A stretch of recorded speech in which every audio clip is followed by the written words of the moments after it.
Fechar meu microfone. Muito boa noite, gratidão a cada um de vocês. É sempre um grande prazer ver todos vocês por aqui, né, nessa nossa live mais do que especial. Hoje a gente está recebendo aqui um amigo mesmo, né, alguém que a gente confia muito e confiou muito quando a gente trabalhou junto lá na Toyota, uma pessoa fantástica. Sakai, um grande mestre, meu grande mestre. O pessoal ficava com medo de falar, vou subir aqui. O pessoal ficava com medo de falar com o Sakai, porque falava que o Sakai era bravo e tal. Eu adorava ir lá, porque toda vez que eu ia lá, o Sakai me dava uma aula, eu achava uma delícia ir lá conversar com o Sakai. Essa que é a verdade. E o pessoal, não vai falar com o Sakai, ele vai te dar bronca, ele é bravo, tá? Nada, gente boa demais. Então, Sakai, querido, seja muito bem-vindo, muito bem-vindo. Uma gratidão enorme poder estar contando contigo aqui nessa live, nesse bate-papo agradabilíssimo que a gente vai fazer hoje aqui. Vai ser bem legal. E vou pedir para você se apresentar para o pessoal aí que ainda não te conhece e as suas considerações iniciais. Precisa abrir o áudio, vai lá. Beleza. Obrigado, Borgomoni. Obrigado, Yoshida-san. E boa noite a todos aí, né? Todos os participantes. Meu nome é Roberto Sakai, sou engenheiro mecânico de formação, formado lá em Itajubá. E trabalhei aí junto com muita gente aí que eu estou vendo aí, durante 30 anos, completei 30 anos em agosto do ano passado, de Toyota, né? Muitas áreas aí que a gente passou, muitos amigos que a gente foi fazendo, e agradeço muito, né, a oportunidade aí com o pessoal aí da Winners Alliance, André Borgomoni, Eduardo Yoshida, que estão aí à frente desse trabalho.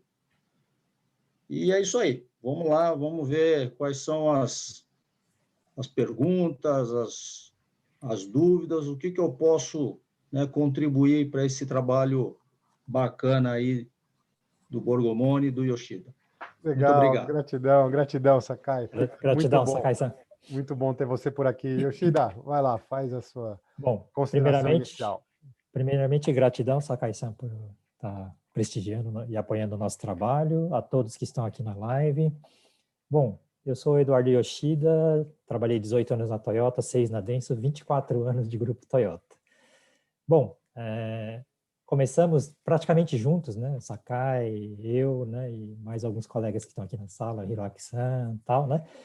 Bom, com pouca experiência, eu posso dizer por mim, até arrogante, né? Vou me tornar gerente nessa empresa aí em 5 anos, e a história não é bem assim.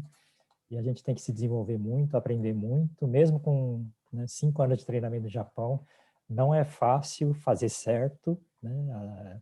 Principalmente se a gente não tiver consciência dos gaps e problemas, né, emocionais, de relacionamento que a gente acaba desenvolvendo sem má intenção, mas acaba tendo, né, assim, um pouco de posturas inadequadas em alguns momentos. E esse aqui, acho que a nossa experiência vivida, né, nessa trajetória, aprendendo parte técnica, promoção e a parte humana, né, de mindset, vai ser uma noite bem agradável a gente poder falar sobre isso aqui. Contamos com você, Sakai-san, e André também, gratidão por estarmos juntos. E vamos lá, né? Gratidão, então. Maravilha, coisa boa. Gratidão, gratidão, Sakai, gratidão, Yoshida, estamos juntos. Eu sou o André Borgomoni, eu trabalhei por 14 anos na Toyota, sou, né, baby aí em relação a esses monstros sagrados que tem junto comigo aqui, mas sempre no departamento de compras e desenvolvimento de fornecedores. E eu sou engenheiro de formação, né, formado pela FEI, sou engenheiro metalurgista de produção, dos poucos casos raros aí, tem alguns poucos metalurgistas por aí. E nos últimos 3 anos eu foquei muito na parte do autoconhecimento, de inteligência emocional, constelação familiar, PNL, e com esse trabalho de autoconhecimento me trouxe a felicidade de reencontrar o Yoshida aí depois de 12 anos que a gente não se via, e junto a gente está construindo linha emocional. O que é esse negócio de linha emocional? É a junção das técnicas do Lean Manufacturing com organização, mais a inteligência emocional. Por que a gente fez isso? Qual que é a intenção de fazer esse negócio? A gente por nossa experiência, né, dos anos vividos, aí a gente percebeu que só técnica, só parte técnica sempre falhava na parte pessoal, na parte das emoções das pessoas, como as pessoas conduziam, ignorar os anseios, as necessidades de cada um, sempre trazia grandes problemas, né? Sempre trazem grandes problemas durante o desenvolvimento de qualquer projeto ou de qualquer atividade que a gente vai fazer, porque as pessoas têm os seus anseios, e isso tem que ser respeitado. Então, a junção disso faz com que a gente evite essas grandes falhas, né, que ocorrem devido às pessoas, né? E o relacionamento das pessoas é a grande diferença para um projeto ser muito bem sucedido ou dar com os burros na água. E por isso que a gente está criando aí, construindo linha emocional. Então, eu vou dividir a tela com vocês. Para a gente fazer a nossa introdução rapidinha aqui do tema de hoje, né? Tema de hoje, gestão de projetos de sucesso com o Roberto Sakai. 30 anos de Toyota aí, chegou à gerência geral da engenharia de produto, um grande parceiro, uma gratidão muito grande ter ele hoje aqui com a gente, batendo esse papo.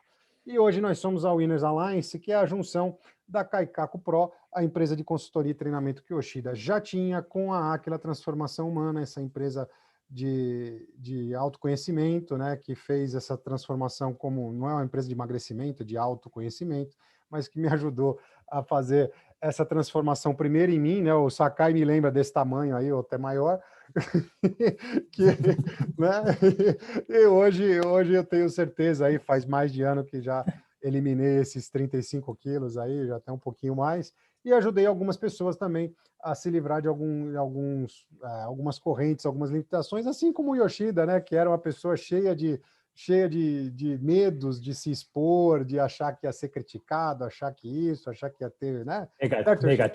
Negativo também, cheio de crenças limitantes, né? E hoje o Yoshida está aí fazendo live todo dia, né? Fazendo vídeo todo dia na internet, colocando sem medo nenhum de ser criticado, sem medo nenhum de estar se expondo aí. E aqui algumas empresas que já foram impactadas, né? Como o Grupo Fiat, Bosch, a Votorantim Cimentos, e os mais novos aí que estão chegando agora com a gente, aqui a Largo, né? A Largo Resources, que é uma empresa de mineração, canadense que está aqui no Brasil também com foco em metais para bateria, né? Então, lítio, vanádio, níquel, e eles têm minas aqui no Brasil. E outra, Itaú que chamou a gente lá para fazer treinamento com eles, com o pessoal de desenvolvimento de Kaizen, né? Que eles têm um departamento de Kaizen lá no Itaú. Então, vamos aqui no nosso tema de hoje, né? Que existem muitos obstáculos para que se passar para implementar um projeto completo, do início ao fim, e cada milestone é um grande desafio. Então, tem crise, tem problema, tem competição, tem a parte emocional disso tudo para fazer a equipe estar motivada, para estar junto, unido ali do começo ao final para conseguir fazer o projeto um sucesso, e isso tudo é sempre um grande desafio. Passar cada milestone, cada ponto de verificação, e isso está ok, é sempre um grande desafio, e cada desafio vencido deve ser comemorado. E nesse momento o que acontece, né? O tempo parece virar aquele inimigo, né? E aí é bem complicado. Se a gente não conseguir organizar as atividades, unir a equipe toda, fica muito complicado. Isso é realmente fundamental para o projeto virar um sucesso. E como que a gente faz isso, né? Como que a gente consegue unir esse time todo? Para unir a equipe é necessário o senso de pertencimento. Cada membro tem que se sentir pertencente ao grupo e não excluído, porque os excluídos, pior do que não fazer a atividade que deveria, começa a jogar contra. Isso faz parte do ser humano. Infelizmente, é a maior realidade que tem. E para o pertencimento virar realidade, cada membro da equipe tem que se sentir importante para o todo. Cada membro da equipe tem que se sentir importante.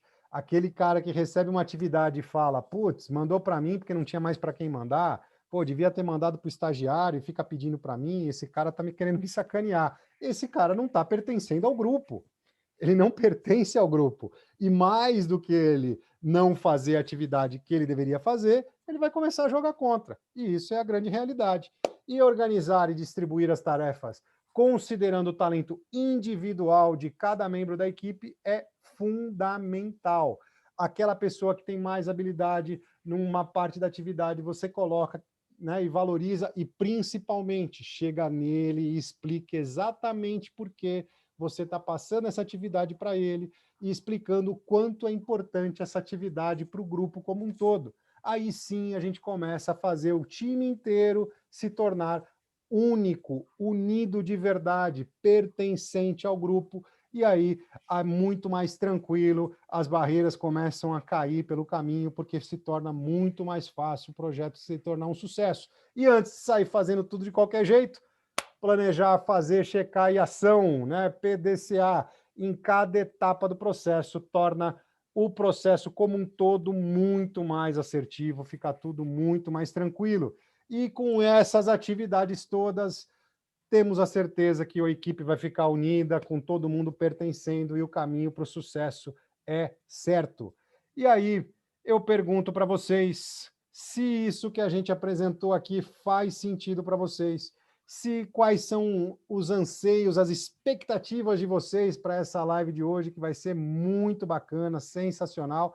E aí eu peço para vocês escreverem aqui no chat, colocarem para mim, que eu vou estar no chat aqui com vocês, para trazer as perguntas de vocês e todas as perguntas que surgirem, vocês vão colocando aqui no chat, vai trazendo para mim. E eu vou lembrar que no próximo sábado a gente vai fazer o nosso workshop, eu vou estar ali na casa do Yoshida, naquela bancada ali atrás, junto com ele e junto com vocês, fazendo 4 dinâmicas que vão ser o nosso workshop, das 9 da manhã às 18 horas. Vão ser 2 essencialmente emocionais, mais 2 técnicas misturando a parte emocional, que é uma amostra e um gostinho de como funciona o nosso treinamento.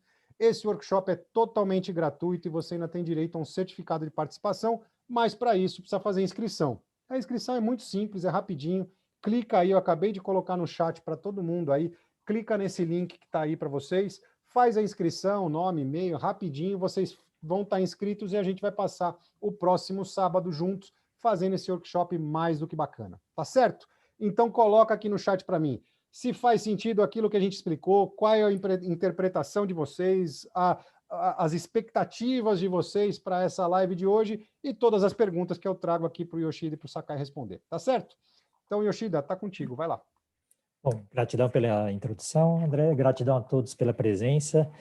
Bom, como conduzir projetos de sucesso, né? Então, vou começar falando um pouco sobre como foi a nossa vida na Toyota. Começou em 91, né, Sakai-san? E em 91, naquela época, a gente ainda cuidávamos do Bandeirante, né, que era o Jeep, e não tínhamos experiência, né? Saímos da faculdade, pouca experiência prática, nenhuma experiência com cronograma, e tinha um mundo por descobrir.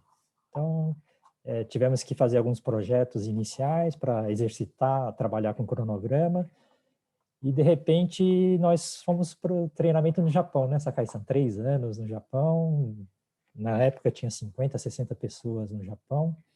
Recebemos treinamento base técnica, sistemática de trabalho também.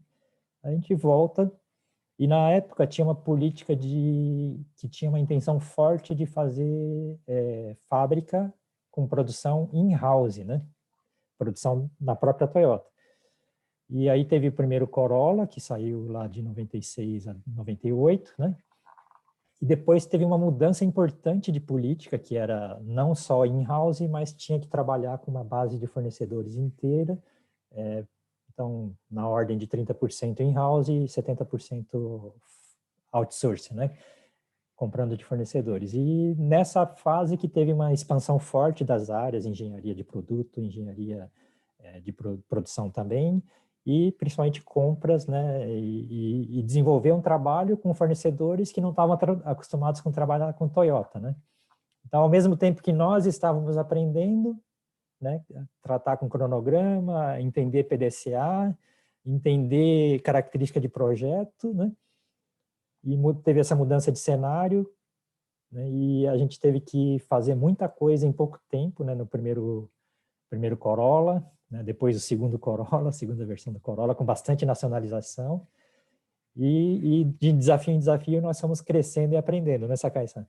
Mas começou com Yoshida, por exemplo, na época que eu voltei do primeiro treinamento do Japão, achando que já sabia tudo. Primeiro eu achava que sabia tudo, quando eu voltei, entrei na Toyota. Politécnico, sabe, é bem inteligente, sabe bastante coisa, mas não é bem assim. Aí você volta do Japão, pensa que é um semideus de novo, não é bem assim. Aí você faz um projeto, agora eu tô bom, não é bem assim, né? E de projeto em projeto a gente vai baixando a crista, vai ficando mais humilde e vai se desenvolvendo, né? E vai descobrindo que a parte emocional é tão importante ou até mais importante do que a parte técnica e a parte de organização, planejamento, etc, né? Então vamos contar um pouco dessa história, Sakai-san? Começando lá pelo, acho que, primeiro projeto que a gente começou a fazer outsourcing, né? Acho que é interessante falar sobre isso, né? Que é o segundo Corolla do Brasil, vamos né? lá, o que vocês quiserem aí, eu tô, assim, só para adicionar um pouquinho mais aí de Sim. pimenta aí, né? A minha grande experiência com gerenciamento de projeto foi, além da fase onde você começou falando aí da nacionalização, tal, né? Naquela época a gente estava na engenharia, com desenvolvimento, etc. Mas eu acho que onde pegou mesmo foi quando eu mudei de área, fui chamado para atuar numa outra área, numa área de gestão de projetos mesmo, quando da construção, né, da fábrica de Sorocaba. Ah, interessante também. E a gente não tinha só a introdução de um novo modelo, um novo produto, a gente tinha as duas coisas, era uma nova fábrica e um novo produto, né? Então, algo que demandou bastante aplicação de conhecimento, né? E bastante emocional também, né? Acho que foi a fase que eu mais me desenvolvi emocionalmente aí, puxando um pouco essa linha aí do Borgomoni. Mas vamos lá. Então vamos lá, Sakai-san. Então, acho que a gente podia então dividir na primeira parte, que é antes da fábrica nova, né? Falar rapidamente como é que foi, começar do zero, fazer sourcing, descobrir a cadeia de fornecedores, começar a ter surpresas, né? De tipo, a gente pressupõe que está todo mundo pronto, que vai sair tudo legal e de repente começa a aparecer uns abacaxi para resolver e bastante tensão, né? Quando no relacionamento com fornecedores, tinha que levar tranquilidade e ajudar a sair as peças, né? Então foi um primeiro desafio importante.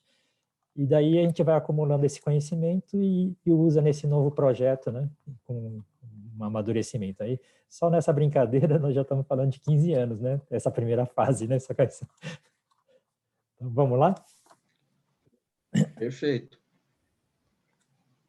Bom, vou comentar aqui, né, que eu acho que teve essa fase de preparação, né, dos engenheiros lá na nossa matriz. Muita coisa foi aprendida e muita coisa teve que ser aplicada. E também, né, quando a gente foi bater lá nos fornecedores, a gente também recebeu muitos nãos, né, porque o pessoal não sabia bem quais eram as intenções da Toyota, né, aqui no Brasil.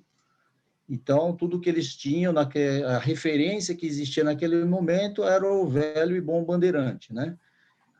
E não se tinha muito claro o futuro, né, da empresa. Então, alguns fornecedores,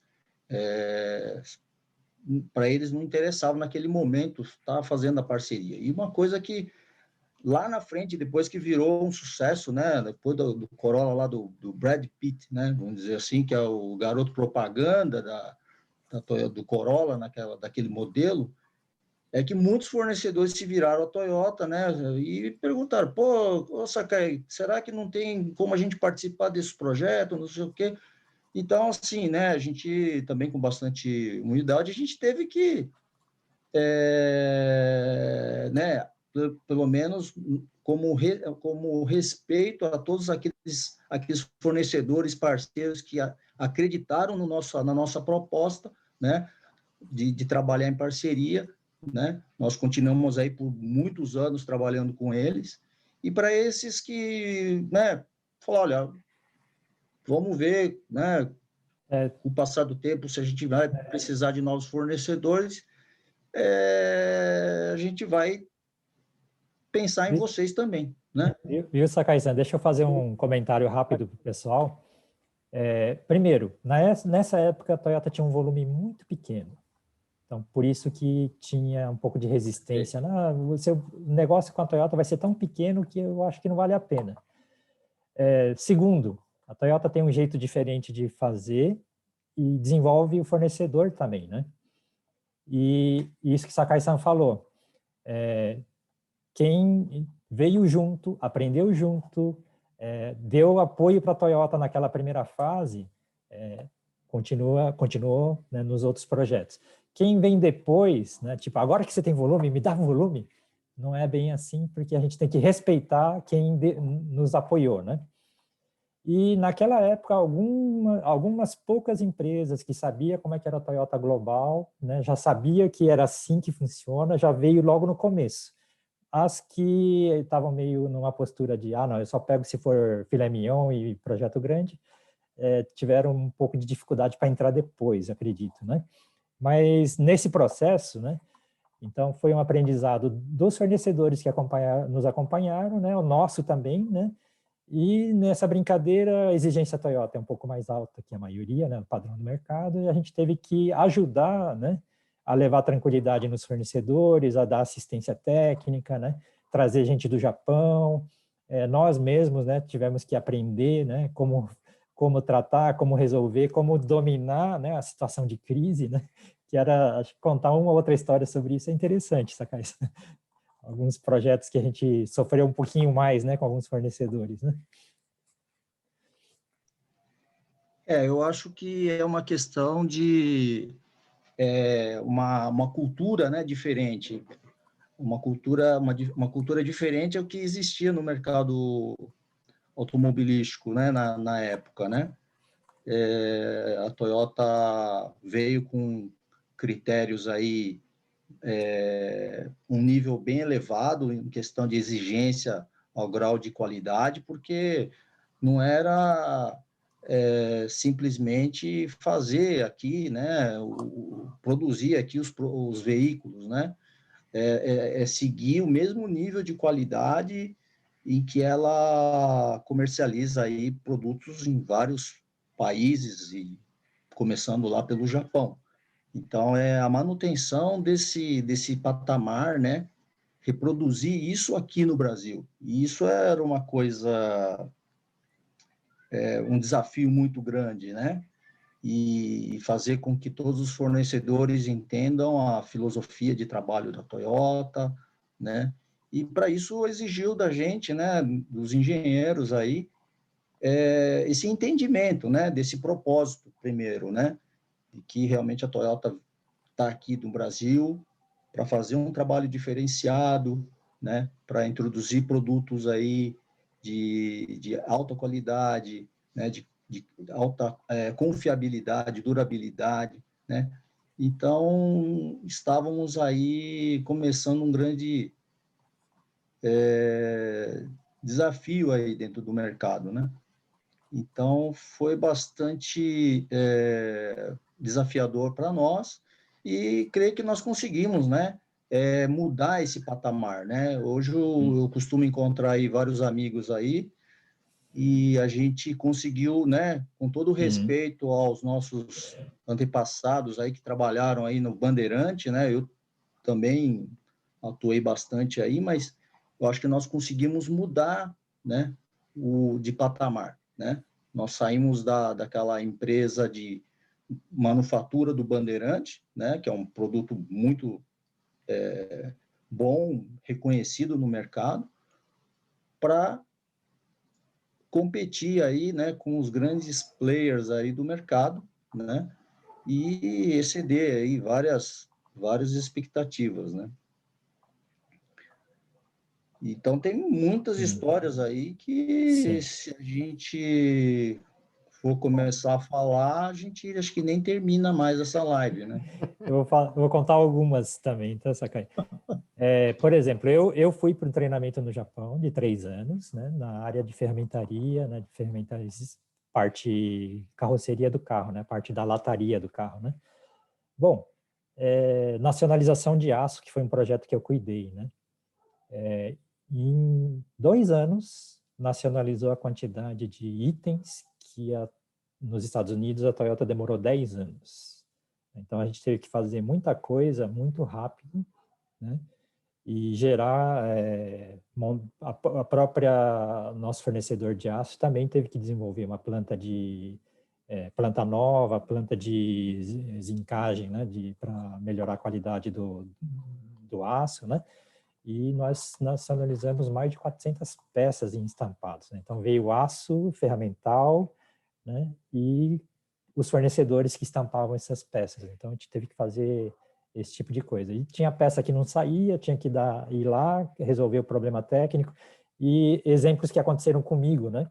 Você chega no fornecedor, ele não consegue fazer porque não está acostumado com aquele nível de peça, e faltando pouco tempo, tipo 3 meses, 6 meses para o lançamento do carro, o pessoal chegava para mim, né?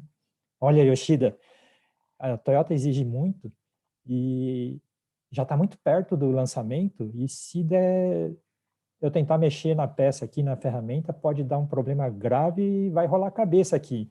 Eu não quero mexer no fermental.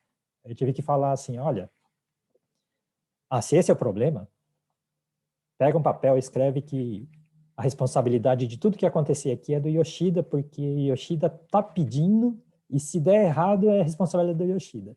Se esse é o problema, eu assumo, mas eu preciso que você faça. Né? E assumir responsabilidade também foi um dos grandes desafios nossos, tem que cumprir, né, com cronograma, cumprir com meta, cumprir com o nosso processo de construir reputação. O próprio Tachibana-san, que era nosso diretor, também apoiava isso. Algumas peças que o próprio Japão falava, não, a Toyota ainda não tem experiência suficiente, não vamos fazer. O Tachibana-san ajudava a gente a conquistar, né, o direito de fazer a peça, e às vezes a gente tinha que ir lá, né, conseguir mesmo tirar a peça com muito sacrifício, mas esse processo é o processo do nosso aprendizado, né? Aprender a desafiar, aprender a construir credibilidade, aprender a ir toreando o projeto, cumprir prazo, né? Porque uma das características importantes também da Toyota é que o cronograma do projeto não posterga. Se tem uma data que está acordada para lançar o carro, não tem um dia a mais, um mês a mais, né? Aquela data. Então, acho que vale a pena falar do front-loading, né, Sakai-san? Que no começo do projeto, tudo que eu puder prever e antecipar, eu faço o mais cedo possível, né, para que se tiver um problema eu possa girar outros PDCA e reagir e resolver, né? Porque no primeiro projeto a gente sofreu muito, né? Porque a gente não tinha tanta experiência e teve algumas surpresas, né? Nos próximos projetos, esse aprendizado já ajudou a gente bastante, né? Eu acho que o que é muito importante, né, é a questão do gerenciamento de riscos, né? Então, às vezes, quando a gente tem pouca experiência, a gente não tem muita noção dos riscos, né, que estão envolvidos em determinado projeto, né? Então, a grande maioria de nós, naquela época, éramos aí recém-formados, com pouca experiência, passamos por um treinamento que, com certeza, ajudou bastante, né? Dentro da empresa, nós contávamos com parceiros aí, né, da nossa matriz, né, com expatriados aí, com bastante experiência, com poder aí, né, vamos dizer, de poder analisar, julgar e avaliar, né, inclusive avaliar a gente, né. Então, eu acho que foi bastante interessante essa questão, porque são desenvolver o desenvolvimento de pessoas, né? Eu acho que é o mais importante, né? Então, acho que todas essas experiências, né? Aquelas pessoas que passaram pela Toyota, que vieram lá da matriz, também foram aí muito importantes, né, para o nosso crescimento, nosso desenvolvimento, né? Porque todo mundo que passou pela Toyota, né, eu digo pela Toyota do Brasil, acho que não é diferente nas outras Toyotas, desenvolve esse senso, né, de responsabilidade, né, essa questão de cumprimento do cronograma, né, entender bem o propósito, né, do projeto, né. Então, tivemos aí muitas situações que realmente era uma questão de honrar os compromissos, né, de pegar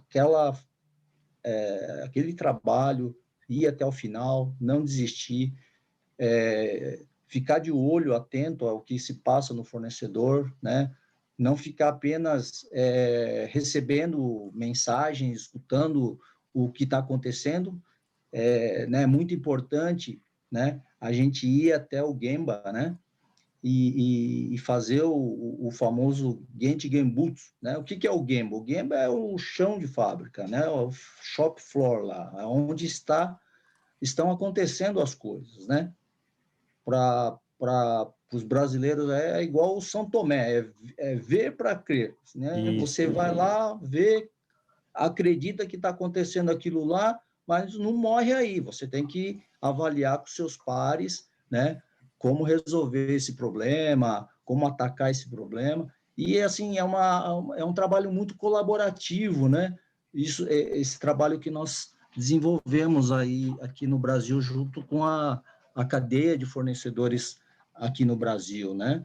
E Então, uma característica importante do ir ao Gemba, né, Sakai-san, realmente eu vou lá para entender o que está acontecendo e, a partir de entender o que está acontecendo, compromissar ou consensar exatamente o que vai ser feito, né? Porque se não tem claro, né, o que se espera, o que precisa, e está bem combinado, né, o tempo vai passando e não resolve, né? Isso é bem complicado. Exatamente. Eu acho que é essa questão do mindset, né? Então, assim, nós tínhamos no mercado um mindset, né, de que tudo bem, se não der certo, dá um jeito, né? Importa a peça, enfim, tinha umas soluções assim que para nós não era, vamos dizer, aceitável, né?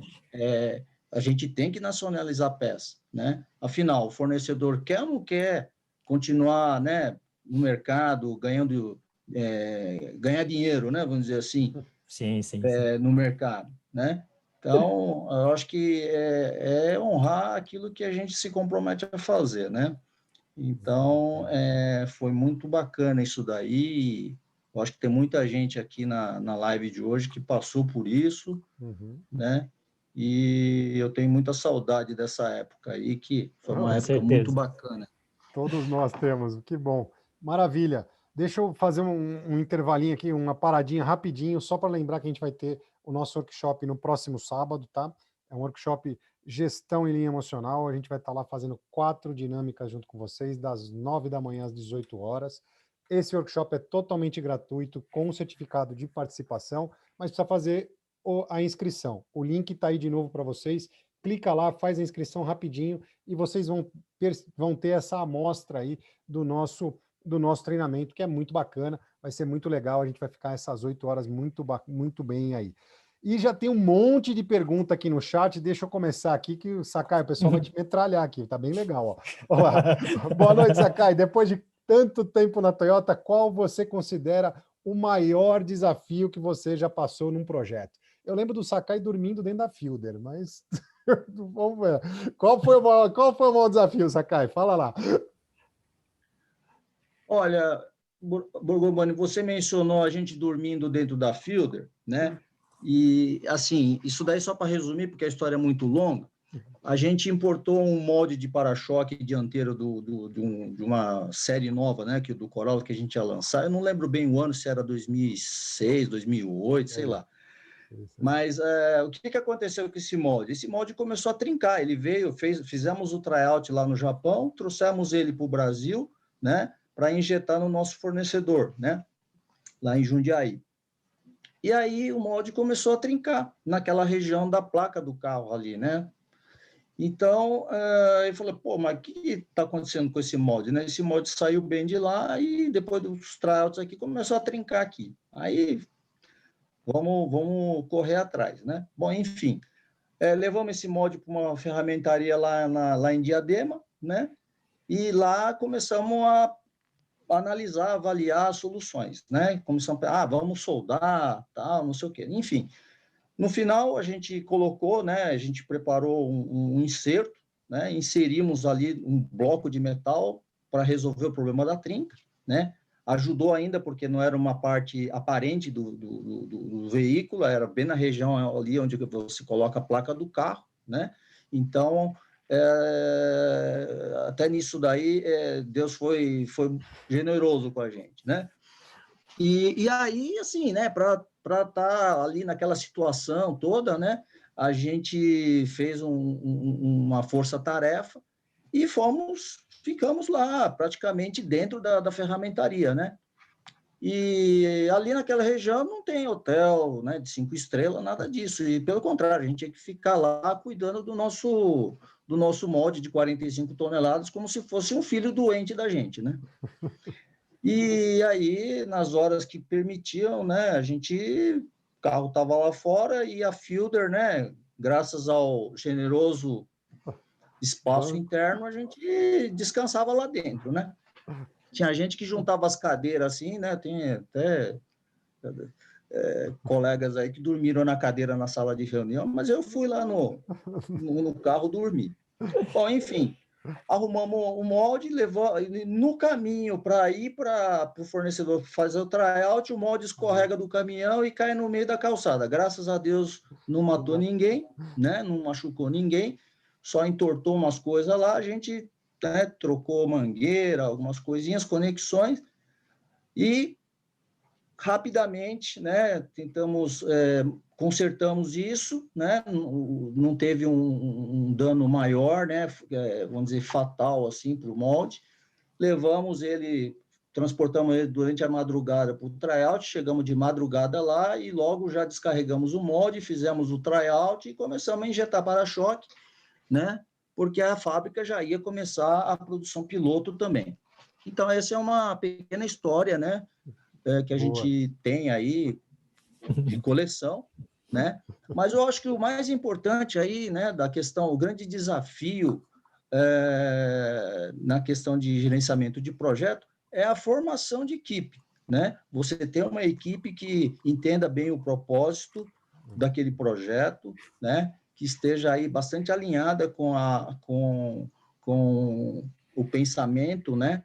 Do top management, da alta direção da empresa, né? E você conhecer muito bem essas pessoas, né? E você estar muito próximo delas, entender, né? Os pontos fortes e fracos de cada membro da sua equipe, né? Para que você possa, né? Delegar, né? As tarefas específicas, né? Se você precisa correr rápido 100 metros, você precisa pegar um cara que corre bem, né? Então, você tem que conhecer essa pessoa. Então, eu acho que esse é um dos pontos, para mim, né, que continua sendo, né, um grande desafio, você entender pessoas, conhecer pessoas, para você colocar no lugar, né, que vai realmente atingir aquele objetivo. É isso aí, pessoa certa no lugar certo e conhecer muito bem a equipe. O pessoal já está anotando aí, live de altíssimo conteúdo, estou vendo o pessoal escrevendo aí. Bacana. E o Sakai não falou, mas não foi ele. Alguém jogou água benta antes de começar a injetar esse molde aí. Alguém jogou água benta no molde para tirar essa zica que tinha aí. Muito bem. O Márcio depois perguntando aqui, Sakai, depois de 20 anos com relacionamento com fornecedores locais, dá para falar que chegaram ao mesmo nível dos fornecedores globais, fornecedores da Toyota lá fora? É possível afirmar isso? Eu acredito que sim, né? Eu acho assim, né? Nós passamos por várias experiências, né? Quando eu estava no Japão ainda, fazendo essa questão de desenvolvimento de fornecedor, eu tive a oportunidade de trabalhar, né? Na verdade, todos nós aí, a grande maioria dos engenheiros aí contemporâneos da minha época, Nós, naquela época, em 90 mais ou menos, a Toyota tinha comprado terreno de Indaiatuba, né?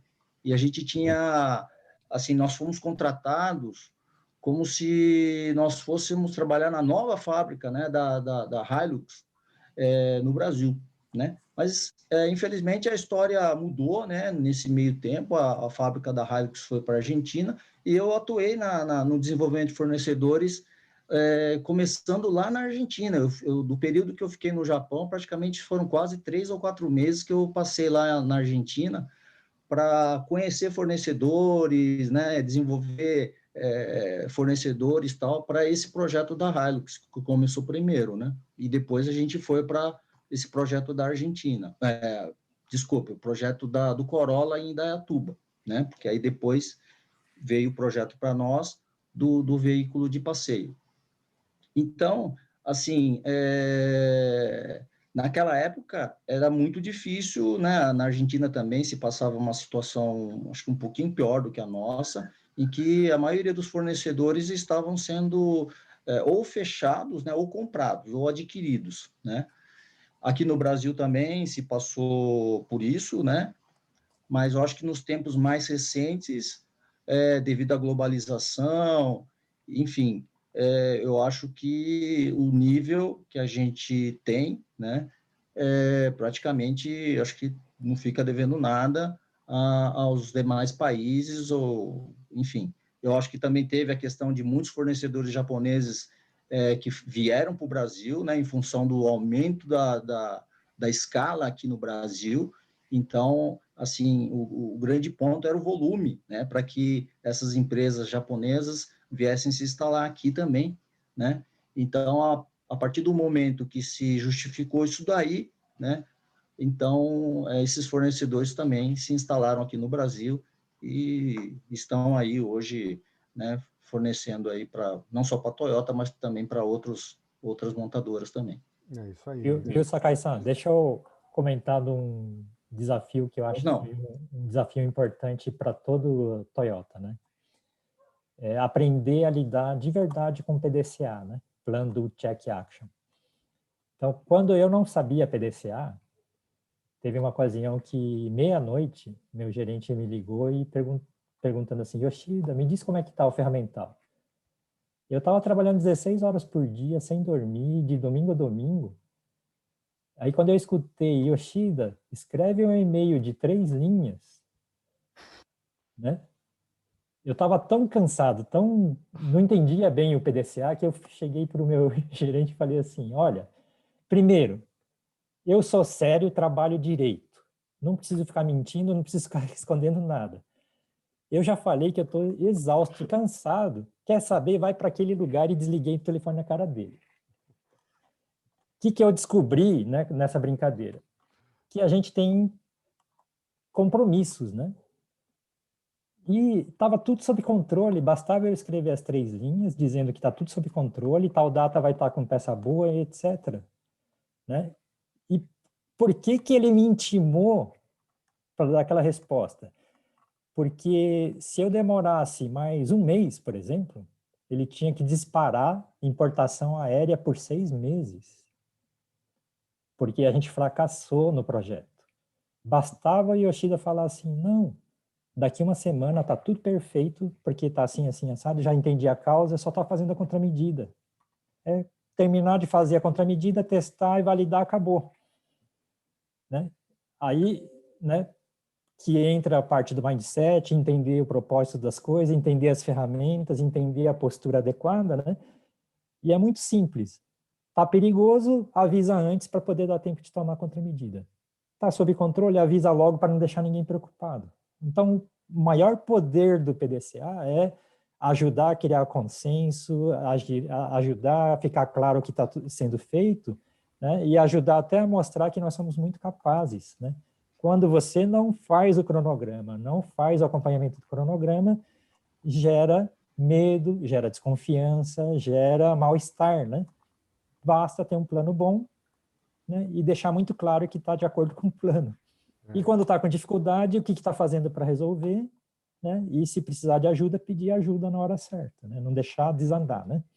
esse é um dos grandes aprendizados, acho que, desse processo que a gente viveu, né, Sakai-san? Sem dúvida. Isso tudo é cultura, no final da conta, isso tudo faz parte da cultura e tem a ver com a pergunta do Michael aqui, né? Qual a dificuldade cultural enfrentada, né, para o Sakai, né? Sendo brasileiro, descendente de japonês, trazendo uma cultura oriental na cultura brasileira. Como que foi esse choque, né? Qual a dificuldade de implementar a cultura da Toyota na cadeia de fornecedores do Brasil? Vai lá, Sakai.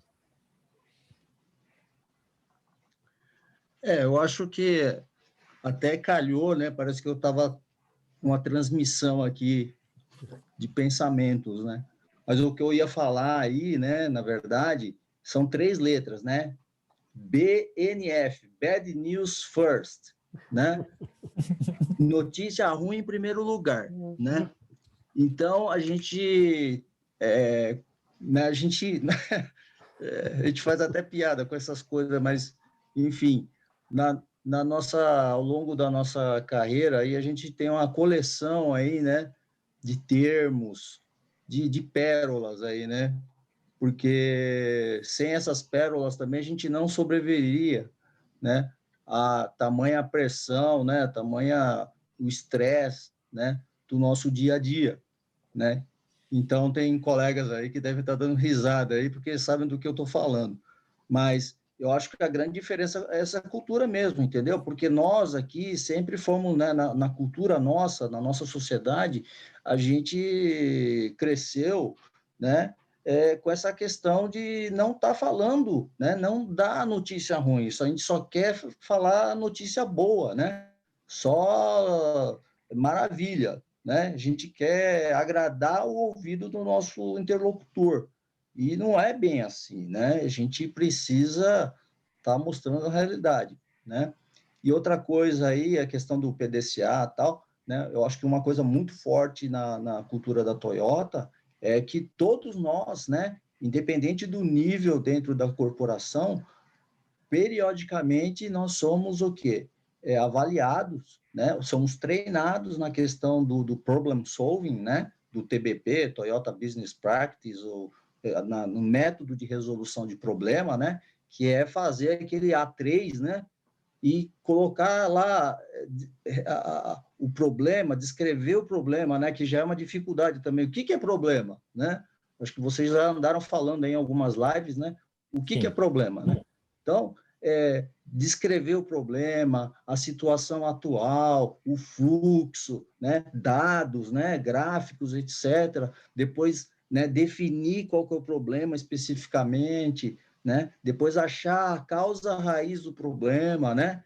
Ficar lá perguntando, né, 5 vezes, né? Eu até brincava, vocês perguntem 5.000 vezes o why, por quê, né? Por que isso, por que aquilo, por que daquilo, e, né, a gente sempre falava isso para os engenheiros mais novos, né?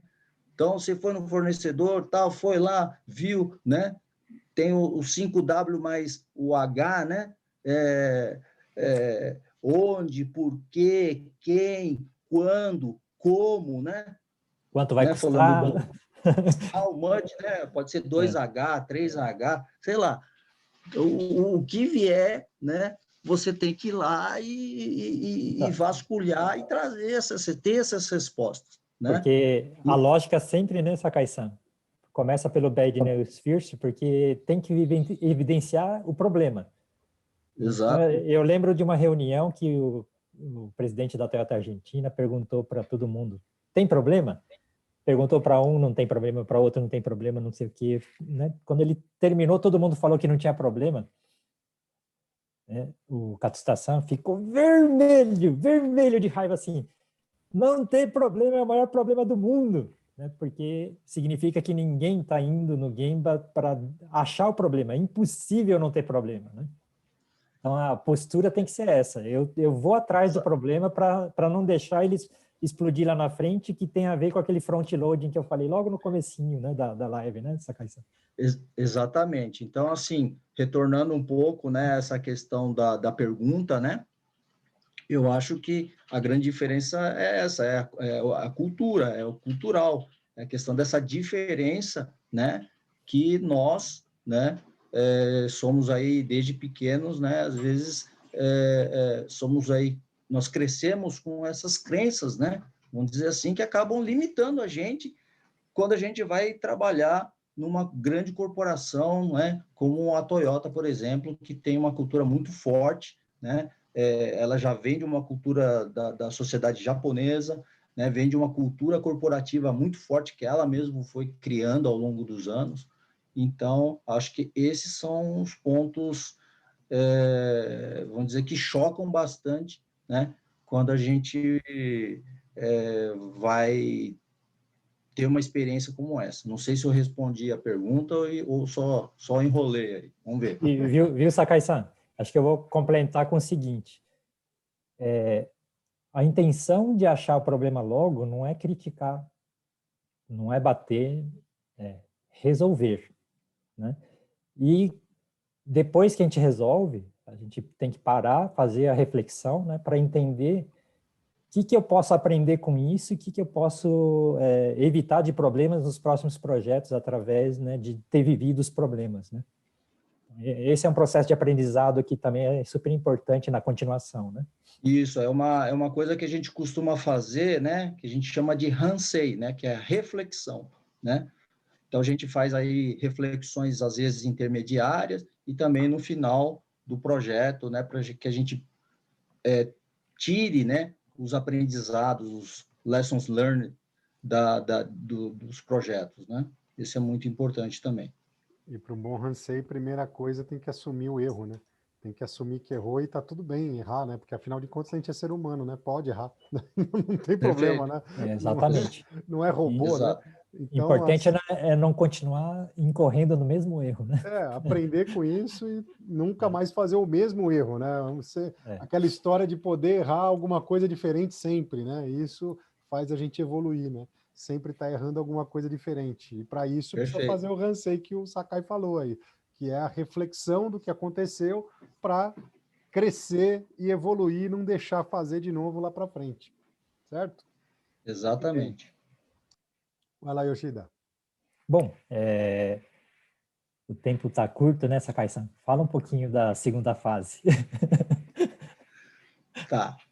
Bom, falando da segunda fase, né, foi uma fase que, né, passado já vários ciclos de desenvolvimento de lançamento de produtos, tal, a gente foi para uma fase para fazer uma atividade diferente, né? Eu acho que isso acontece muito dentro da Toyota, né? A gente vivenciar, né, áreas diferentes, né, divisões diferentes, para a gente desenvolver, né, outras habilidades, né? Então, acho que foi muito importante essa questão de trabalhar na área de gerenciamento de projetos, e foi logo num projeto de uma fábrica nova, né, de um novo patamar, né, com um produto que ia entrar na faixa dos veículos aí, não sei, entre aspas, populares, né, que era para competir num mercado bastante acirrado, né? Então, isso novamente, né, exigiu da gente o quê, né?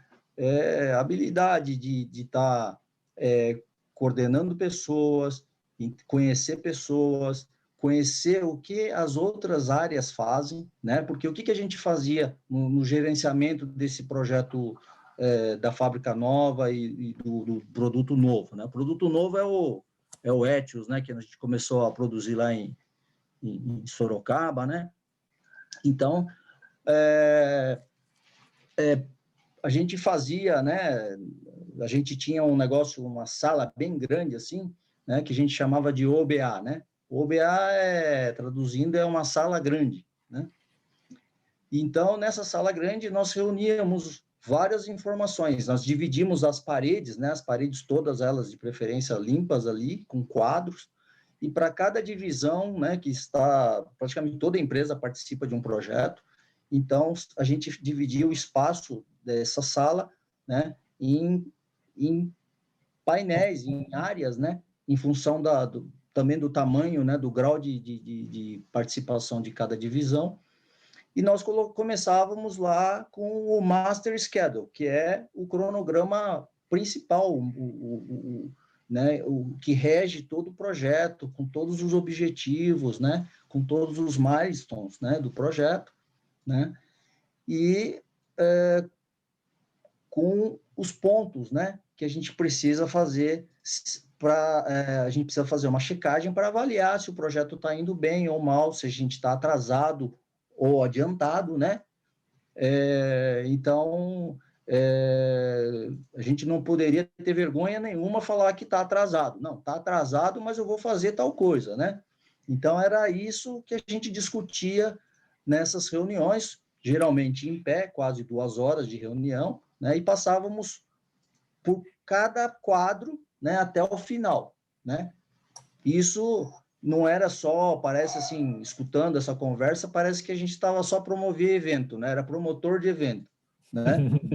Fosse isso era muito fácil, mas não é bem assim, porque nos bastidores a gente teria que saber o que cada divisão, né, o que cada departamento faz, como que ela atua, né? Então isso deu uma visão muito grande para a gente de como que funciona, né, a empresa, né? Viu, Sakai-san? Deixa eu Pois não. tentar explicar rapidamente para o pessoal, né? Então, tem várias áreas.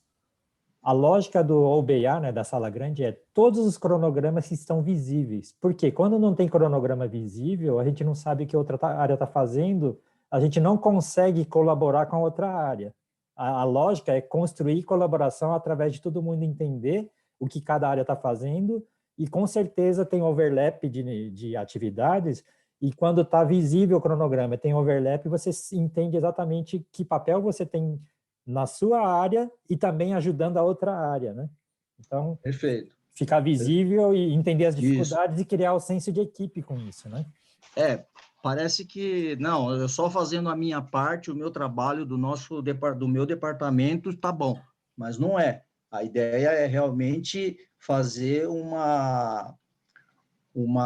compartilhamento de informação, né, para que todos comunguem aí, né, do mesmo espírito aí, da mesma situação, né, em que o grupo está, né? Então, isso fortalece, né, os laços de cooperação dentro da empresa, né? Então, é muito importante.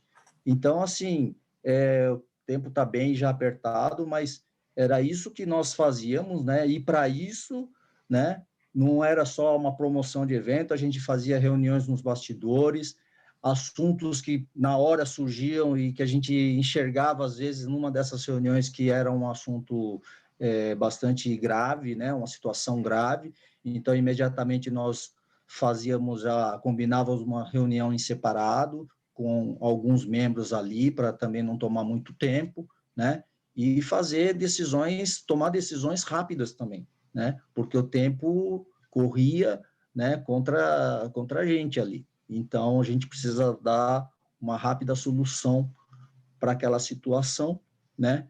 E eu acho que foi uma fase muito, muito bacana, que demandou bastante flexibilidade da gente, né? A questão emocional também pega bastante, né?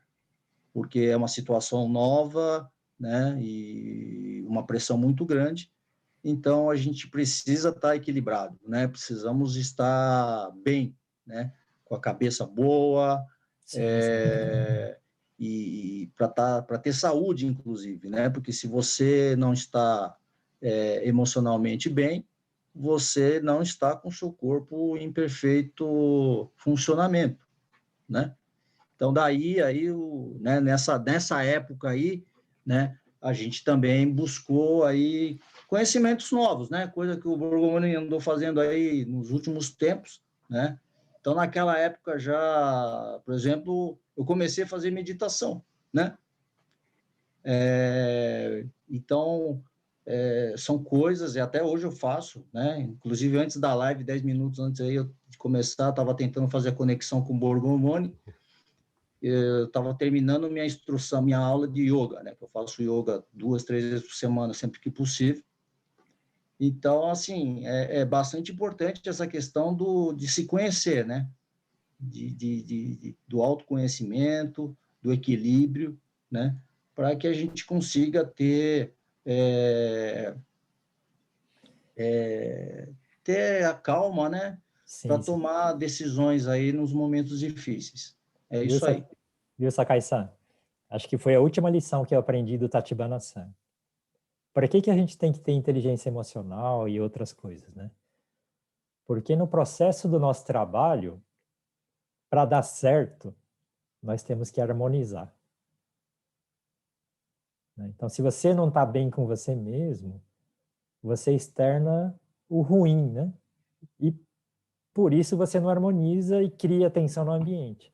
Então, para ter um ambiente de trabalho melhor, cada um tem que estar bem consigo mesmo e tem que se esforçar para harmonizar com o todo, né?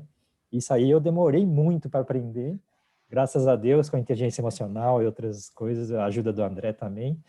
A gente está cada vez mais forte nesses aspectos, mas eu tive que sair da Toyota, né? Depois que eu saí da Toyota, que Tachibana-san me mandou essa mensagem, né? E eu estou já há mais de 13 anos com essa reflexão, né? Que eu tinha várias atitudes que eu hoje entendo que eu não harmonizava bem, né? Então, a gente tem que aprender, às vezes aprende a duras penas, mas é importante ter alguém que te alerta para poder você sair desse ciclo vicioso, né? Exatamente. Eu acho que essas coisas, né, não adianta a gente tentar mudar os outros, né? Primeiro a gente precisa se enxergar primeiro, né? Entender como nós somos, né? Quais são os nossos, entre aspas, aí, defeitos, né? Os pontos fracos, né? Não sei qual que é a melhor palavra. E desenvolver a consciência em cima disso e trabalhar, e buscar. Porque não adianta você falar assim, você faz meditação aí, né? Mas se o cara não enxerga que isso realmente é bom para ele, não adianta, né? Então, é assim, hoje, né, eu acho ainda muito mais hoje ainda, que os tempos aí estão aí bastante difíceis, aí, questão da pandemia, etc., tal, né? Mas eu acho que não basta você ser se você é engenheiro, por exemplo, não basta você só ser engenheiro, você precisa saber comunicar com as pessoas, né? Eu costumava falar com o pessoal que a causa, né, a causa da maioria dos problemas que nós tínhamos, né, era o quê? Falha de comunicação, né? E a comunicação depende do quê? Das pessoas, né? Se a pessoa não tá bem, né? Tá com um monte de problema lá, ela não vai saber se comunicar bem. Ela vai incluir ingredientes emocionais daquele momento que ela está passando nessa comunicação e vai acabar atrapalhando tudo, né? Sim. Então, o problema vai ser mal comunicado, uma situação vai ser mal comunicada. Então, não vai haver uma comunicação correta, né? Com toda aquela riqueza, às vezes, de detalhes, né? Às vezes você não está com paciência, passa por cima de uma série de detalhes que são importantes, né? Quando a gente trabalha na Toyota, porque muito detalhe, né? Às vezes um pequeno detalhe faz uma grande diferença, né? Então, eu acho que é por aí, né? Não sei se o pessoal quer colocar mais coisa aí, pode ser que eu esteja esquecendo algumas coisas aí. Não, fantástico, muito legal, muito legal. O mais legal de tudo é que tem 3 engenheiros conversando aqui, e o assunto que sai é sempre a parte emocional, que é onde aonde o negócio acontece, aonde o bicho pega, aonde dá problema, são as pessoas, é a comunicação, na hora que faz a comunicação errada, mais do que não resolver o problema, você multiplica esse problema, faz ele ficar maior ainda, faz ele aumentar demais, acrescenta um monte de outros problemas, e isso é o grande problema, e isso é o que torna o processo muito mais difícil e deixa de ser um projeto de sucesso para ser um projeto de fracasso. Sakai-san, o papo está maravilhoso, muito agradável, um grande prazer, mas já estouramos o horário aqui, passamos do horário. Já era previsto isso, já era previsto que tem muito assunto aí, tem muito papo. O Márcio Murata te mandando um abraço aqui, parabenizando pela live, muito bom, mandou muito bem. Maruta, né? Maruta, desculpa, Márcio Maruta. Márcio Maruta. Ô, Maruta, saudades aí, cara, muito bom. Márcio Maruta mandando um abraço aí. Gratidão. Legal. Sakai, por gentileza, suas considerações finais. Bom, gente, muito obrigado aí, foi um prazer estar aí essa noite com vocês, né? E eu gosto muito de conversar sobre esses assuntos, né? E eu tenho muita saudade dos tempos aí que a gente ficava dormindo dentro do carro, esperando o mod ficar pronto, né? Esperando não, né? Resolvendo problemas, né? Que acho que no final das contas aí, acho que nós somos profissionais em resolver problemas. Eu acho que todo profissional que está hoje numa empresa, num empreendimento, seja o que for, negócio próprio, etc., tá? Você precisa ser um bom resolvedor de problemas, senão o seu negócio não vai para frente, tá?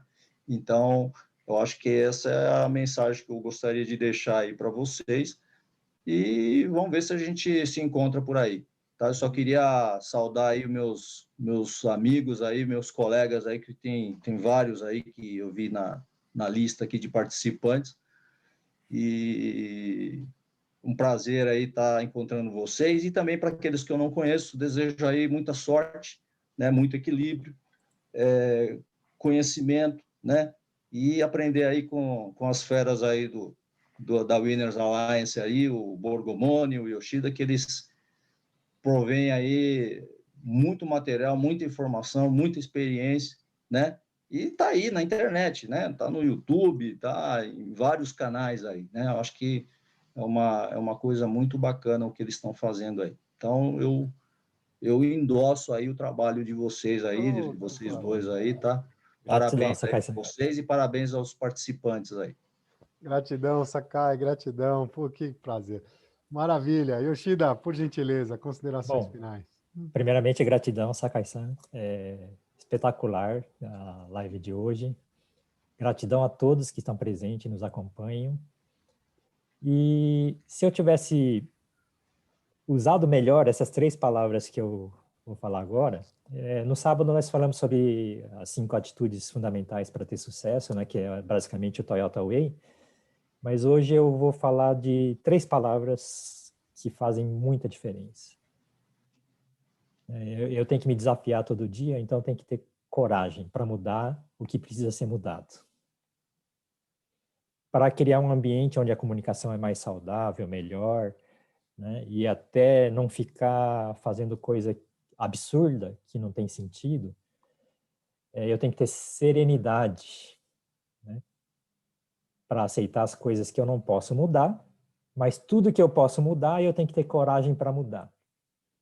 E para fazer isso aí bem feito, né, esse processo de decisão, a hora que eu tenho que ter serenidade para poder me comunicar melhor, para escolher o melhor momento para falar alguma coisa, etc., eu tenho que ter também sabedoria, né? Então, o conjunto sabedoria, né, a serenidade e a coragem faz a gente progredir bastante e não meter os pés pelas mãos quando a gente está de cabeça quente, principalmente. Ou ficar deprimido por coisas que a gente não tem como mudar. Mas tudo que a gente pode mudar está nas nossas mãos poder fazer esse processo de mudança, né? Então, resolver problema é mudar de algo que é necessário ter, né? Do nível que eu estou para o próximo nível. Mas eu tenho que fazer isso de forma a não destoar, não desarmonizar e não bagunçar mais ainda, né? E ter sucesso com isso. Então, no fundo, a parte cronograma é fácil, a parte técnica é fácil, mas dominar os sentimentos das pessoas e usar, né, criar senso de união, senso de um ambiente de confiança, né, é fundamental, né? Através da gente entender essas palavras mágicas, né? Coragem, serenidade, sabedoria, né? E várias outras que a gente pode colocar no nosso rol diário, né? Do aprendizado, né? Mas, gratidão mais uma vez a todos e com certeza nós temos uma vida inteira para continuar, né, desenvolvendo as habilidades de comunicação e construir, né, nosso país muito melhor, né, entregar muito melhor do que nós recebemos também dos nossos antepassados e através desse processo também respeitar todo mundo que carregou os valores e conhecimentos até hoje, né? Então, gratidão a todos. Maravilha, gratidão, Sakai, gratidão, Yoshida, e gratidão a todos vocês que estão aqui. Vou lembrar que amanhã a gente vai ter o Elcio Camisono aqui, gerente-geral da qualidade, vai estar aqui junto com a gente, fazendo essa live que vai ser fantástica. Então, avisa todo mundo, volta amanhã, todo mundo de volta aqui, avisa os amigos, vamos encher a sala aqui, que vai ser uma live muito bacana. E o Sakai deixou a mensagem mais importante de todas, né? A gente tem que temos que nos tornar, entender a gente mesmo e nos tornar um resolvedor de problemas. Isso que faz a grande diferença, isso que é o nosso propósito de vida, impactar as pessoas, fazer com que as pessoas sejam resolvedores de problemas, solucione os problemas, que aí sim a gente consegue fazer o lugar que a gente mora melhor, fazer o ambiente de trabalho que a gente está melhor ainda, e mudar a cidade que a gente mora, o estado, o país. Se a gente quiser, a gente muda o mundo e entrega, como o Yoshida falou, para a próxima geração, um mundo muito melhor do que a gente recebeu da geração anterior.